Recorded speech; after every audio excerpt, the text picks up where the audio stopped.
পাবনায় দালিব ফাউন্ডেশনের উদ্যোগে বৃক্ষরোপণ কর্মসূচি। বিশেষ প্রতিনিধির পাঠানো তথ্যচিত্রের ডেস্ক রিপোর্ট। আজ শুক্রবার 14 জুন সকাল 8টায় দালিব ফাউন্ডেশনের উদ্যোগে ও আকাশ হোমিও হলের স্বত্বাধিকারী জুলফিকার কবিরাজের নেতৃত্বে এক বৃক্ষরোপণ কর্মসূচি বাস্তবায়িত হয়েছে। এতে চাঁদমারি মোড় থেকে পৈলানপুর অফিসার্স কলোনি পর্যন্ত অর্জুন, মেহগনি, কাঠবাদাম, জাম, জগ, ডুমুর সহ বিভিন্ন প্রজাতির 130টি গাছের চারা রোপণ করা হয়। দালিব ফাউন্ডেশনের সভাপতি ফরিদুল ইসলাম খোকন বলেন, দালিব জীবিত থাকা অবস্থায় নিজেকে সমাজসেবায় আত্মনিয়োগ করেছিল। সে গরিব দুঃখীদের কষ্ট সহ্য করতে পারত না। তার মৃত্যুর পর আমরা তার নামে দালিব ফাউন্ডেশন প্রতিষ্ঠা করে গরিব দুঃখীদের কষ্ট লাঘবের জন্য খাবার, নগদ অর্থ সহ বছরে বিভিন্ন সময়ের অনেক কিছু দান করে থাকি। এরই ধারাবাহিকতায় ফিলিস্তিনিদের স্বাধীনতার প্রতি সংহতি জানিয়ে আজ থেকে বৃক্ষরোপণ কর্মসূচি শুরু করেছি।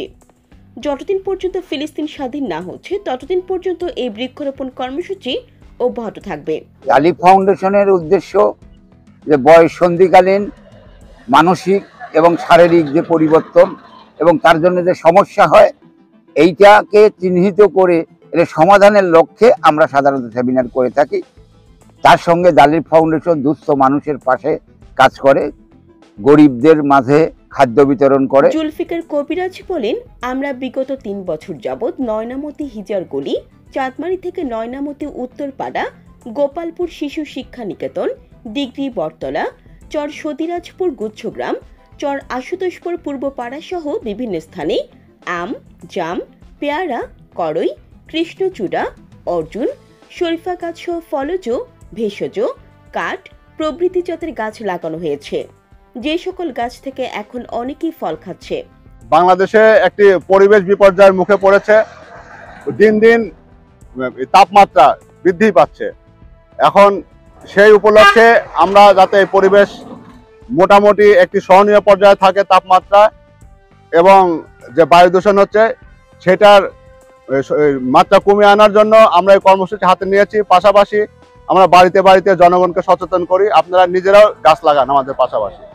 দালিব ফাউন্ডেশনের পক্ষ থেকে আমরা ইতিমধ্যে অনেক বৃক্ষরোপণ করেছি। এখন আমাদের বৃক্ষরোপণ কার্যক্রম শুরু, আজকের থেকে আমরা শুরু করলাম।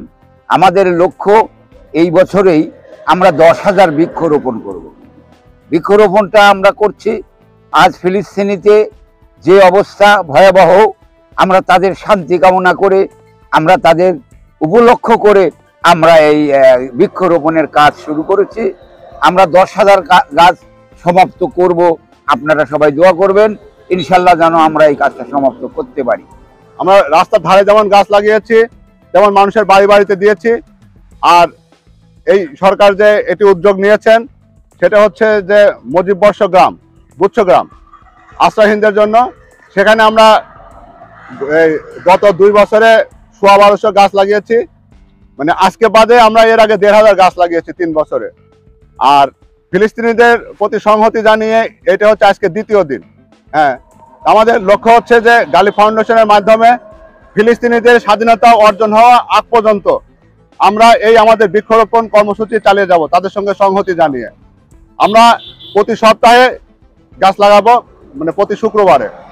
তো সারা পৃথিবীর প্রতি, শুধু বাঙালিদের, সারা পৃথিবীর লোকজনের প্রতি আহ্বান, আপনারা এইরকম ফিলিস্তিনিদের প্রতি সংহতি জানিয়ে অন্তত একটি করে গাছ লাগান। পৃথিবীতে 750 কোটি লোক, 750 কোটি লোক যদি এই সংহতি জানায় এবং একটি করে গাছ লাগায়, পৃথিবী পাল্টে যাবে। ধন্যবাদ। সেখানে আরও উপস্থিত ছিলেন সাতবাড়িয়া ডিগ্রি কলেজের ইংরেজি বিভাগের সহকারী অধ্যাপক জামাল উদ্দিন, পাবনা কমিউনিটি হাসপাতালের অ্যাডমিন শরীফুল ইসলাম ঝন্টু, ঠিকাদার শেখ ইকবাল হোসেন, নির্ভীক হোটেলের স্বত্বাধিকারী ASM কবির কিরণ, ব্যবসায়ী মোস্তাফিজুর রহমান তপন ও বিভিন্ন স্কুল কলেজের একঝাঁক শিক্ষার্থী। Jannatul Afsana, CNF TV. CNF TV, আমাদের দৃষ্টি জুড়ে বাংলাদেশ।